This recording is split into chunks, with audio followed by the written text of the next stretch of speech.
Hey, what's going on, everyone? This is Mitch. Good Sunday evening to you all. I hope you guys are doing great out there tonight. You had yourselves a wonderful day, and I hope everyone has been having a great weekend out there as it comes to an end. We're about to head off into what I think is going to be another very active weather week. We're trying to figure out what's next. And what we can tell you is we're very confident that another shot of cold air is on the way. How long is it going to last? How cold is it going to be compared to your average temperatures for this time of the year? We don't know the exact answer to that, but we're pretty confident that this could actually be your coldest air of the winter season. So we're going to speak on that. We'll break that down. And then, of course, we'll shift gears and speak on these winter storm chances that I think are going to be there. I mean, I'm pretty confident we're going to get a couple winter storms out of this pattern. And I'm pretty confident we're going to get winter weather chances even pretty far south again. So we're going to speak on all that. The first thing we will go over, though, latest from the Climate Prediction Center, what are the experts saying? We'll go over the Euro Ensemble guidance as far as how cold some model guidance is showing. And speaking of the EPS, how cold is it showing these temperatures to be compared to average?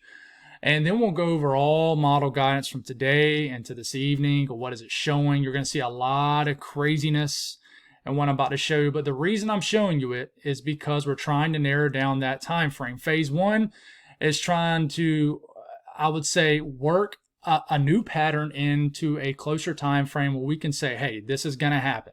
And we're there. We can check that off the box. Phase two, winter weather chances. Are we going to get any? And that is narrowing down kind of a time frame to watch. And I would say you can almost check that box off too. I'm already watching a time frame, but not quite there where I'm actually going to check that off.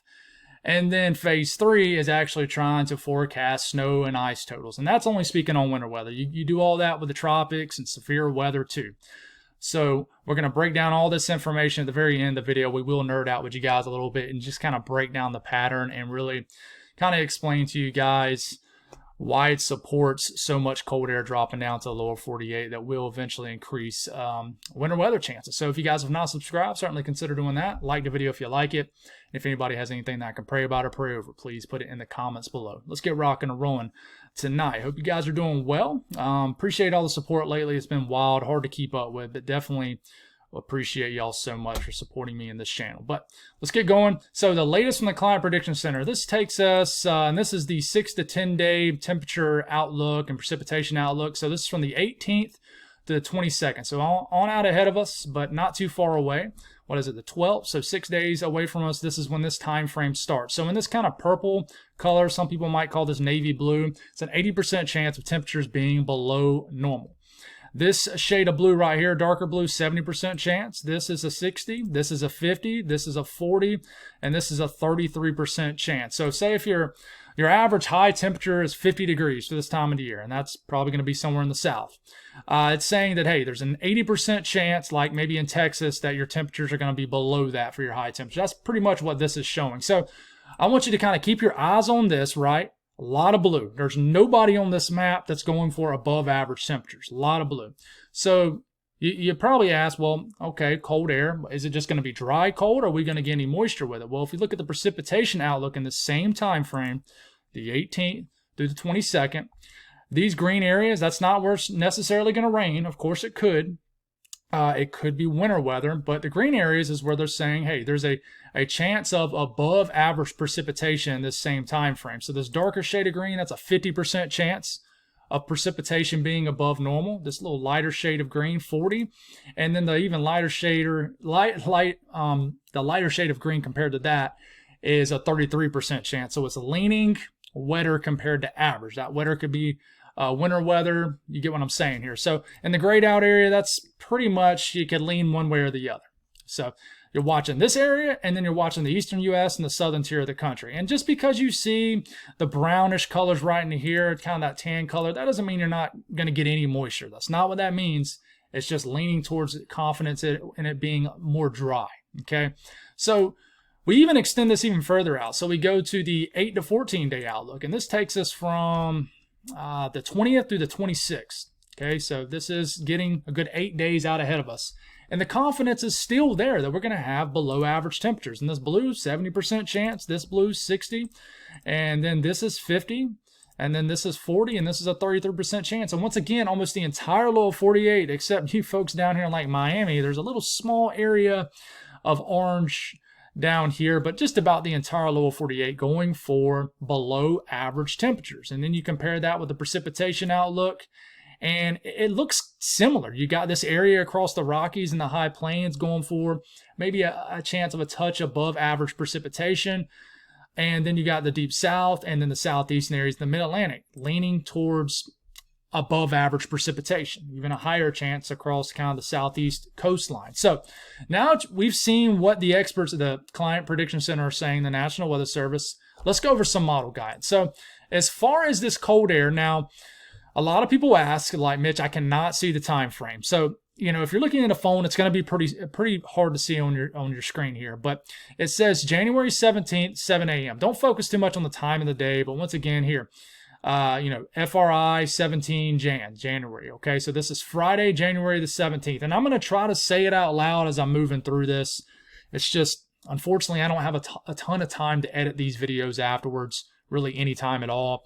So I'm just going to kind of say it while I go, but hopefully you can see it on your phone screen or your TV screen watching. But let's get this in motion. So this is Friday morning. What you can tell here is there's still below average temperatures, which are showing in the blue, the green, and then above average temperatures is, in the warmer colors. So this orange, the reds, even this kind of whitish shade of brown, that's well above average temperature. So we're going to be pretty cool this week. And then we have a moderation in temperatures, which I can speak only for myself. I'm going to be welcoming this with open arms because I don't know about you guys, but I have not got my fall leaves picked up yet or bagged or anything like that. So I'm very behind on that. Just been very busy. But, above average temperatures do move in for maybe at most 3 days at most, but it's probably going to be a 1 to 2 day thing.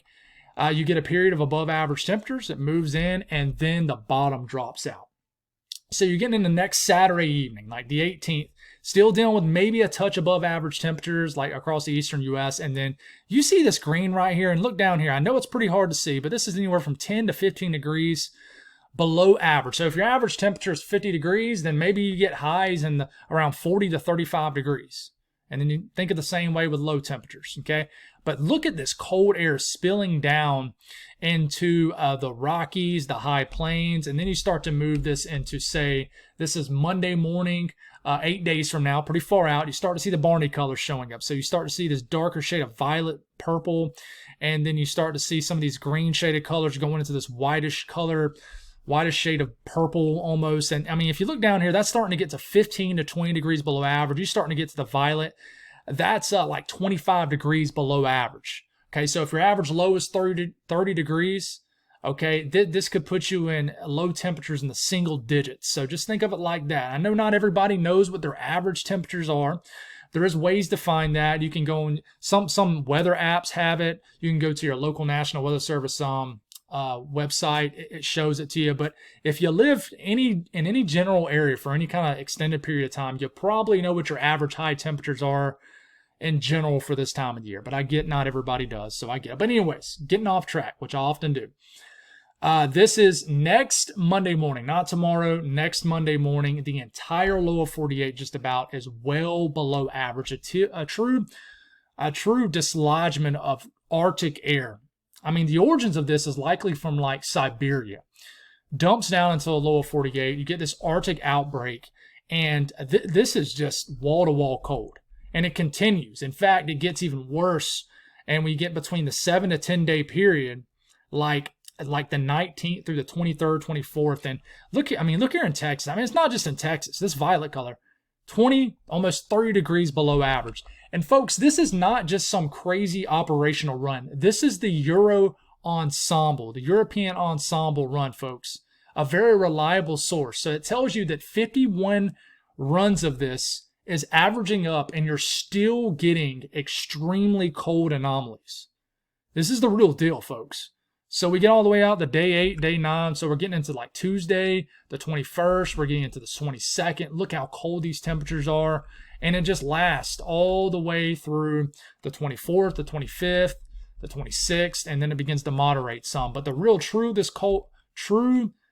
area of this cold air is between the day 7 and 10 range from where we are right now. So that takes us into like the middle, kind of the early to middle portion of next week. Okay.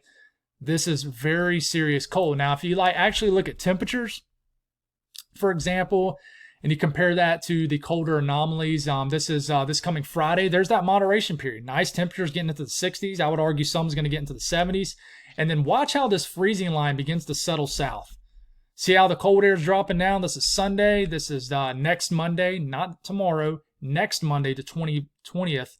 So this is just an ensemble run, so it blends many members together, but you already have sub-freezing temperatures, which, really isn't that big of a deal for this time of the year. But watch how the cold really begins to drop down. So these are like high temperatures, only in the 40s and 30s. So maybe not historical cold. That's not Mitch saying it was. Well, that's not Mitch saying it's going to be historically cold, but it's going to be very cold, and it could be historically cold. We could break records one way or the other, high, low temperatures. Not quite sure. This is very cold temperatures, and they just hang around. I mean, very, very cold. So this is just kind of a smoothed out look too, an ensemble run. It could very well be even colder than this. So anyways, moving past the temperature part of this, and as confidence increases on the temperatures one way or the other, we'll do exactly what we did when we were trying to figure out the last pattern that ended up happening. We'll start to shift away from the temperatures, and we'll start to focus more on the winter weather. But confidence is pretty high, very cold temperatures in the way. But speaking on the model run, so let's get this out of the way. Whatever you should see on this, and you know what, I'm going to say it here in a second. I'm going to wait. So we're going to start this off Friday morning, January the 17th. Shows it right here too. Friday morning, January the 17th. We get this moderation period. There ain't a whole lot going on. System number 1 shows up. I'm watching this system. It can do some wild stuff. I think the majority of all this rain you're showing, this is getting into this coming Friday evening. The majority of all this green you're seeing is rain. Okay, all of it's rain, obviously, if it's in green. But I think this system in general, the majority of it's going to be rain. Now, we keep this going. You could start to get some winter weather in the Northeast. We're getting into this coming Saturday now. But you see that 540 line? It's diving south. That's a lot of cold air coming down. Look at this winter weather coming down with it. A lot of northern stream energy. So you're probably going to get snow dropping down the spine of the Rockies down to the high plains. Denver, you're probably going to get snow out of this. But you notice a lot of green on your map. Nothing showing up yet, right? So you keep going here. Little low pressure pops off. This is like next Sunday morning, so under 7 days. Little low tries to pop off on this boundary right here. You're going to hear me use the word boundary a lot. But a low pops off right here. The pattern supports it. Multiple pieces of energy riding this dip in the jet. And all of a sudden, you get a quick hitting winter weather event across the mid-Atlantic, the southern central Alps. As you can tell, this is next Sunday the 19th. And then this kind of turns into a decent winter storm and this is not a forecast. None of this is forecast. We're just watching time frames. I'm already watching next week, this coming weekend now, for something. Whether it's rain or snow, something in between, not sure. But this is a week from today, literally next Sunday evening, shows a snow event for the Northeast and Mid-Atlantic. And then that heads on off. And then this is the big time frame I'm watching coming up. All right, so cold press continues to come down. Energy just waiting to be tapped into down here. You got northern stream energy right here. Big wall-to-wall cold showing up on the Euro. This is the European model run, folks. Then we get into next Monday. So this like the 20th of January. About 8 days out. Okay, we're getting winter weather breaking out across the southern plains. Texas, Oklahoma. Then all of a sudden we're getting a winter storm as far south as almost Brownsville. Texas, all the way down to Corpus Christi, Houston, not a forecast. I'm going to say that a lot over the next few days. And then across the deep south, all of a sudden you get this just west to east winter storm across the south. Look at all this snow breaking out. This is next Tuesday, the 21st. We got this snowstorm breaking out across the south. And then it just does something just ridiculous. And it had everybody just wilding out on social media. It brings this just epic, beyond proportions winter storm. This is next Tuesday into Wednesday across the deep south. That's where I live. We're getting just ridiculous snow. It's just showing this diabolical, I don't even know what words to use, freezing rain event across South Georgia, low country of South Carolina, northern Florida. Extremely heavy snow, and this thing rides all the way up into the mid-Atlantic and stops short of the Northeast. So go on and look at it. I'm going to say this. I'm going to say it, and I was kind of rehearsing it in my head at the grocery store earlier when I was thinking, man, I'm going to have to show these people this. They're going to get very excited.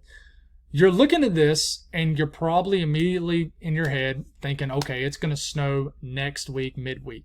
Please do not look at this and think that. This is a time frame I'm watching. I don't want, when we get, say the end of next week, and you're thinking, they got it wrong again.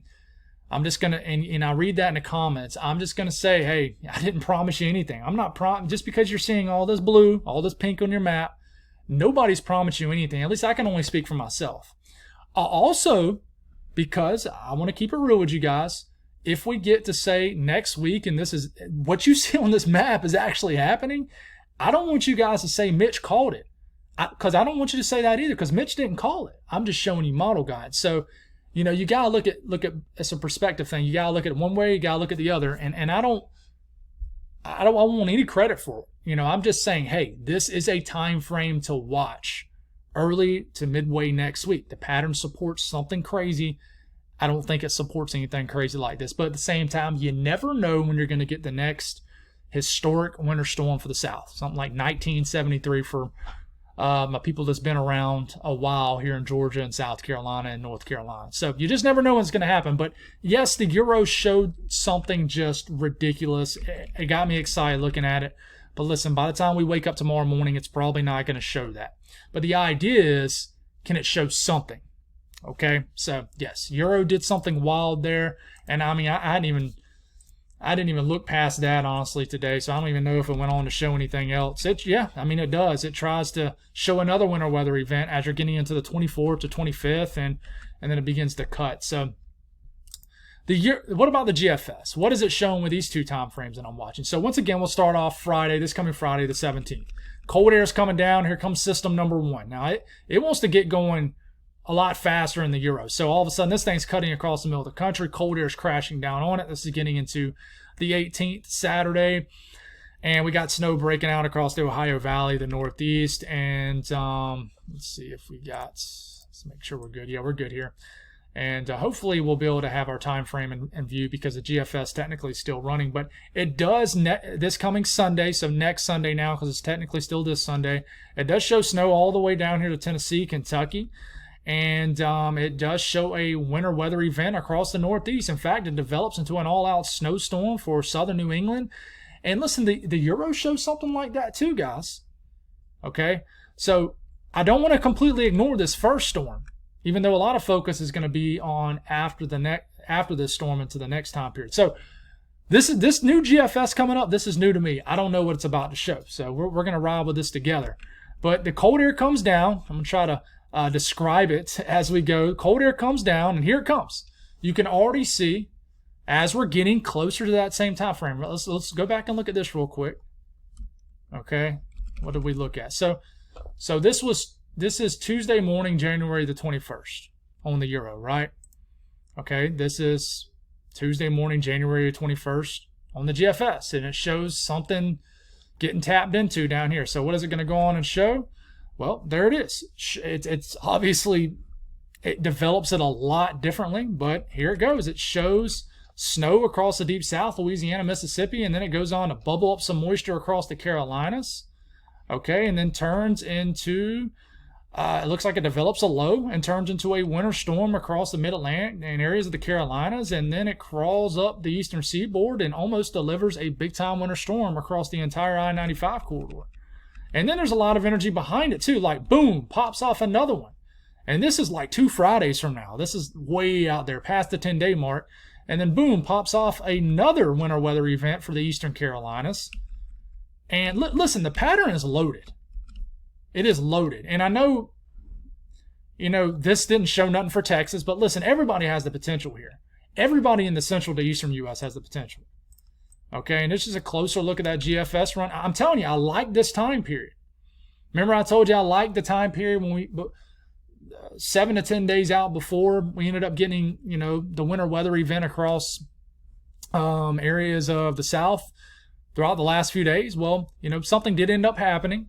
It didn't work out for some people. It worked out for some. But I like this time frame. I would say the 20th through the 23rd. I really do. And here it is, showing a winter weather event in these areas, and it just tries to do something else. So yeah, guys, we're definitely watching this. And then the Canadian. Now the Canadian wants to do something where, we get into a week from today, we're getting into next Sunday, okay? The Canadian wants to really cut this. So it wants to flood the southeast with just a lot of rain, and it wants to keep most of the winter weather, from the southern plains through the mid-south up into Tennessee, and then into the mid-Atlantic, and then turns into a pretty big event for the northeast, okay? But I can tell you that the Canadians already ticked east with this. Yesterday, in its afternoon run, it wanted to show a big winter storm way back here. It's ticked east. And in general, what we're seeing with model guidance, at least as of right now, we can tick right back the other way and then tick back the other way again, as we saw with the last system we broke down, is that the trough is trending east, which means winter weather is trending east. So the Euro AI model, as we're kind of diving down here, here's our first storm system that we'll watch. And look how the low pops off here. This is next Sunday, the 19th. You see that 540 line, that 0 degrees, that 32 degrees line aloft? You see this low that pops off? You see all that green? The Euro AI model shows everything in green, but this is snow across areas of the mid-Atlantic, maybe as far south as the upper southeast, and then into the New England northeast area. And then does it show anything in that time frame of kind of interest? It doesn't. It doesn't connect the dots. The cold air is there, but it does not connect the dots. Now, what about the icon? I want to show you what the end of the icon looks like. So let's go all the way to the end. This is from this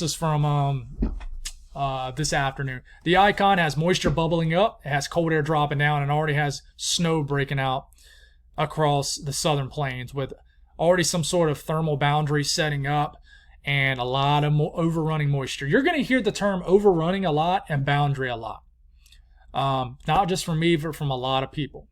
Okay, so what about the snow signal from this? Are we getting any kind of support from ensemble guidance? Let's look at the Euro ensemble. So this is in 4-day increments. So we're going to start this weekend. Watch as you have a signal that begins to connect way down here to the south. I mean, it's even all the way down to the Gulf coastline. You start to get this signal showing up. I mean, it's all over the place, right? And it's definitely loud in Colorado, New Mexico. I think you're definitely getting some snow. Usually when these Arctic boundaries drop down, the Rockies squeeze out as much moisture as possible. But, I mean, this is getting into like the Monday to Thursday time frame of next week. Look at this kind of footprint of snow. Remember, the Euro ensemble, it's not a forecast.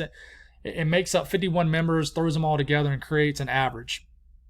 Okay, a mean. But that is a strong signal on the Euro ensemble. I wouldn't say it's strong, but it is a signal pretty far south. I mean, look at scraping across Texas, the deep south. It's definitely there.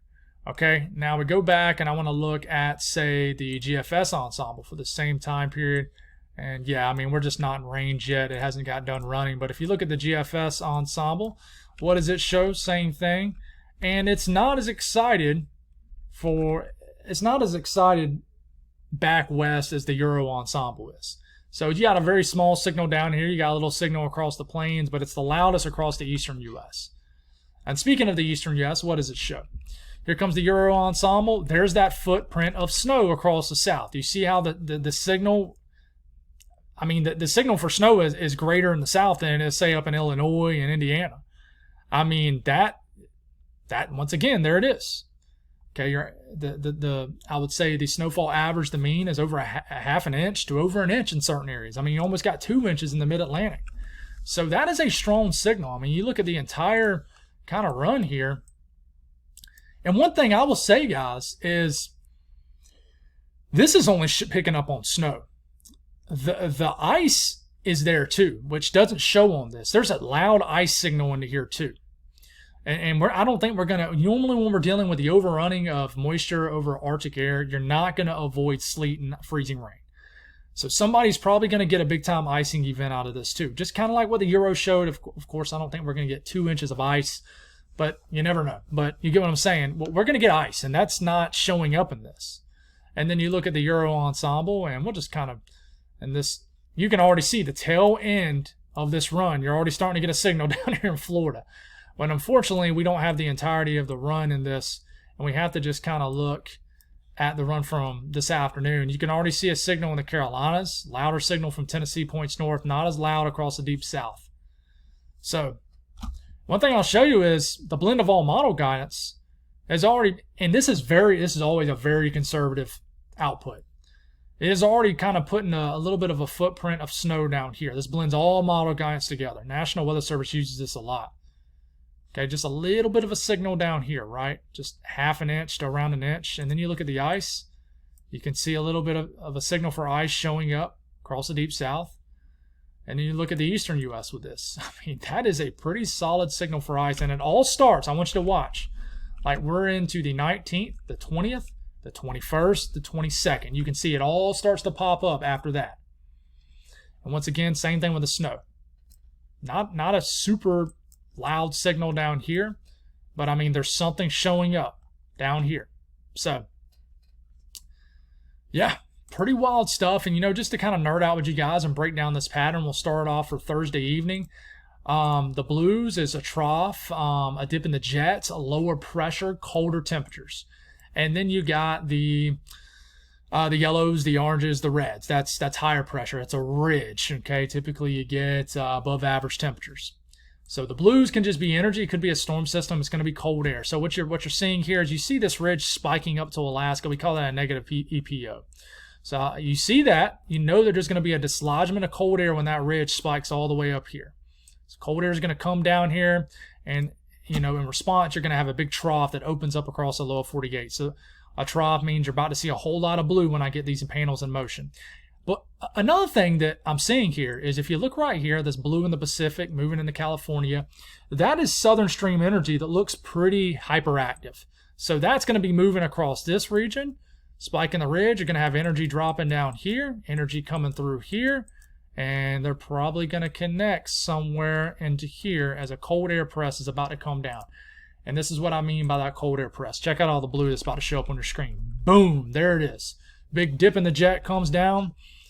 Huge spiking of the ridge right into here. Dislodgement of the cold air into this dip in the jet stream, which is just like this. The storm track is going to continue to dip south with this trough digging down. A lot of cold air spilling down into this dip. And we're going to have energy coming down through here. And you get this back off and you keep this going. And watch how the trough tilts over the eastern U.S. So at this point, right at this moment right here, this is next Tuesday evening, you got a properly oriented, I would say, ridge right here moving over the western U.S. We call that as a positive PNA. And then the ridge goes all the way up to Alaska, negative EPO. And then we have a big, just, what's wild to me is this tall spiking ridge all the way up into here. And then how dramatic this dip is right here in the trough. I mean, it is dramatic. Cold air spilling down from Siberia. I mean, the North Pole just going straight down to the lower 48. This is a dramatic dip in the jet stream. This is going to allow energy to dig on this side of the ridge, connect with southern stream energy, and then you're going to have some sort of low pressures down here delivering moisture on top of all this cold air that's kind of diving down into the dip in the jet. And I mean, the pattern just stays there. So it's talking about that energy in the atmosphere. As we move kind of into the pattern, you'll notice, like, this is that northern stream energy I'm talking about. Here's the southern stream energy, and they're about to connect. And you keep this in motion here.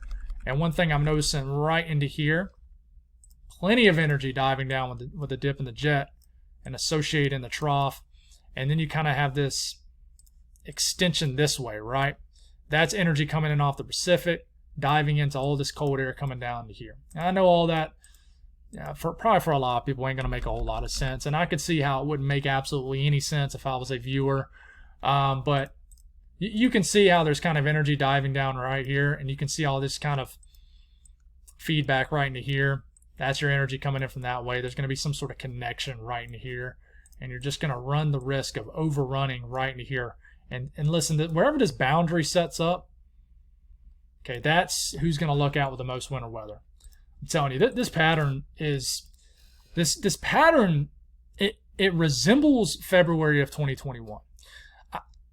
Obviously, I don't think we're going to beat how cold and awfully, I mean, deadly cold that was. It's hard to beat something like that. but it resembles it as far as a boundary setting up and overrunning occurring.